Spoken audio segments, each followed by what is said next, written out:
ಗಿಲ್ಲಿನ swimming ಪೂಲ್ಗೆ ತಳ್ಳಿ nominate ಮಾಡಿದ್ದ ಕಾವ್ಯಗೆ ಕಣ್ಣೀರ ಶಿಕ್ಷೆ ಸಿಕ್ಕಿದೆ. ಗಿಲ್ಲಿ ಆಡಿದ ಮಾತುಗಳಿಗೆ ಕಾವ್ಯ ಬಿಕ್ಕಿ ಬಿಕ್ಕಿ ಹತ್ತಿದ್ದಾರೆ.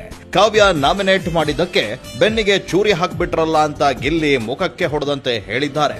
ರೇಗಿಸ್ಬಿಟ್ನಂತೆ, ಅದು ನಾಮಿನೇಷನ್ಗೆ ರೀಸನ್ ಅಂತೆ. ನಾನು ಜಂಟಿಯಾಗಿ ಹೋಗಬಾರ್ದಿತ್ತು, ಫಸ್ಟ್ ನಾನು ಅಲ್ಲೇ ತಪ್ಪು ಮಾಡಿದ್ದು. ನಿಜವಾಗ್ಲೂ ಸ್ಪಂದನ ಲಕ್ಕಿ ಅಲ್ಲ, ನೀವು ಲಕ್ಕಿ ಅಂತ ನಾನು ಈಗ್ಲೂ ಹೇಳ್ತೀನಿ.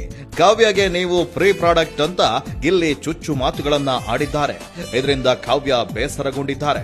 ಇವತ್ತು ಅವನು ಹೇಳಿದ್ದನ್ನ ನನ್ನಿಂದ ತೆಗೆದುಕೊಳ್ಳಲು ಆಗ್ತಾ ಇಲ್ಲ ಅಂತ ಹೇಳಿ ಕಾವ್ಯ ಕಣ್ಣೀರು ಸುರಿಸಿದ್ದಾರೆ. ಆದ್ರೆ ಗಿಲ್ಲಿ ಇದನ್ನೆಲ್ಲ ಮಾಡಿದ್ದು ಒಲ್ಲದ ಮನಸ್ಸಿನಿಂದ.